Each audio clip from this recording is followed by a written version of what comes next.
So with this amp, our goal was to sort of take that 18-watt Marshall thing, and Dan is a gigantic Vox fan, and combine the two qualities, you know, with the two different channels, and then bring it into our own realm too, you know, where we beefed up the power stage and the output transformers to be able to handle pedals better, to, you know, we use overdrive pedals, we use a really, you know, dynamic flanger, something that doesn't turn into a big old mush and wash, you know, where it has the definition.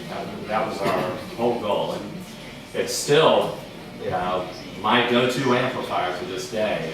With our stage show, I'm using a London and a Monterey, which is a 66 version that I'll get to later. I use that more for our clean sounds. And Cheryl and Tim both use Londons as well.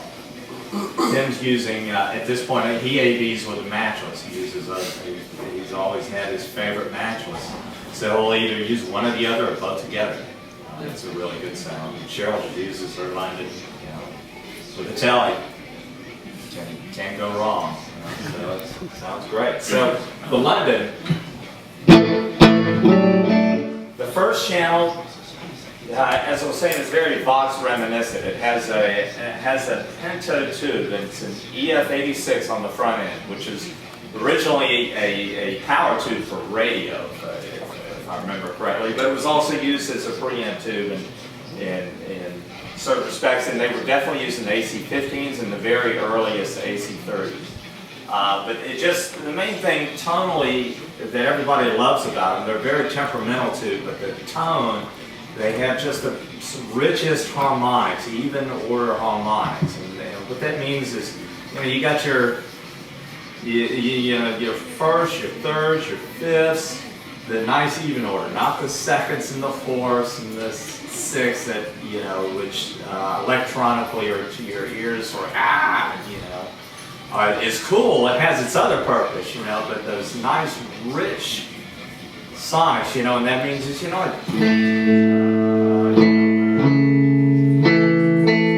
you'll hear, you know, with a good fat distortion, and you'll hear some of those harmonics come through, those same thirds, fifths, and everything come through. And so it's been fun to try to tune in the amp to create that even more so. You can make it too much to where it almost clouds up your sound, but then you can also sort of mess with it a little bit in the design of the amp and with the transformers to really bring it out in a nice way. And that tube is very inherent to bringing it out, as are the power tubes, the EL84s.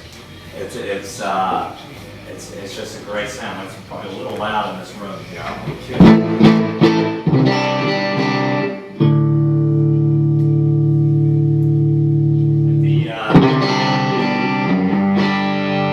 Still, it's not bad.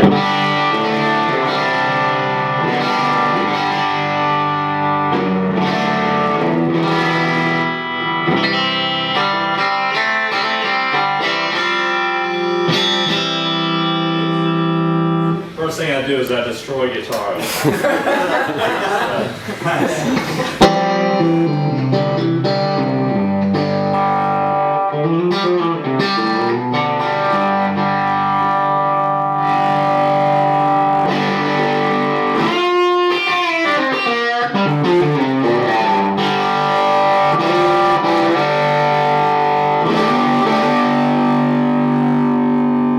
Sort of the fifth come out.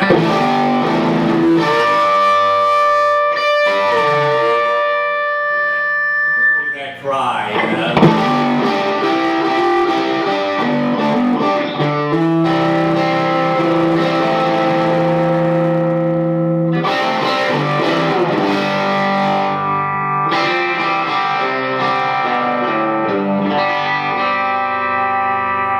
Roll the volume back so it's not offensive. That amp's pretty well cranked. There it is. We have a boost that is on this channel, and it is not an extra gain stage with a tube or anything. It's just simply a different circuit value that allows, that creates this level boost. So I will set my amp for live at about 6.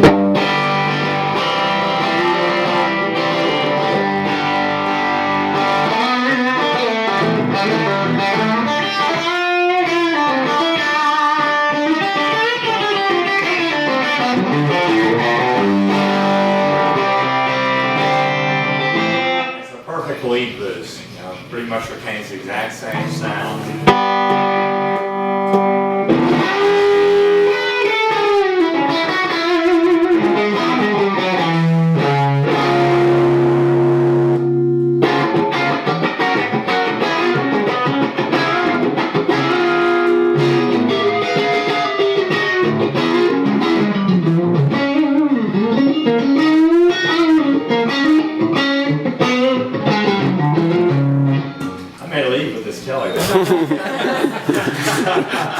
But you get to keep them.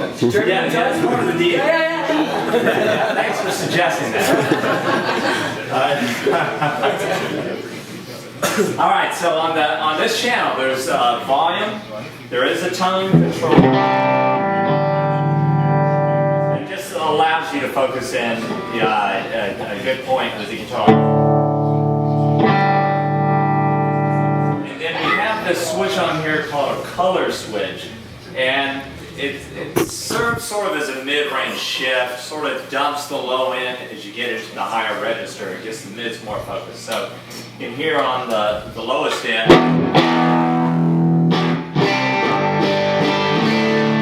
it's pretty subtle, so I'll go to 6. And at the highest setting, it's your total Beatles sound, you know.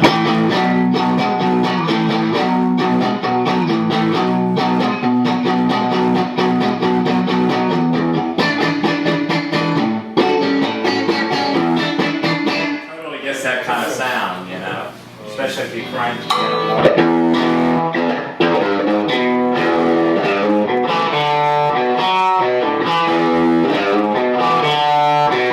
totally get that old Vox sound with it, which is great. And then I keep mine around 4, and it's just nice. Sort of keeps the mid-range focus, adds some more low end to it.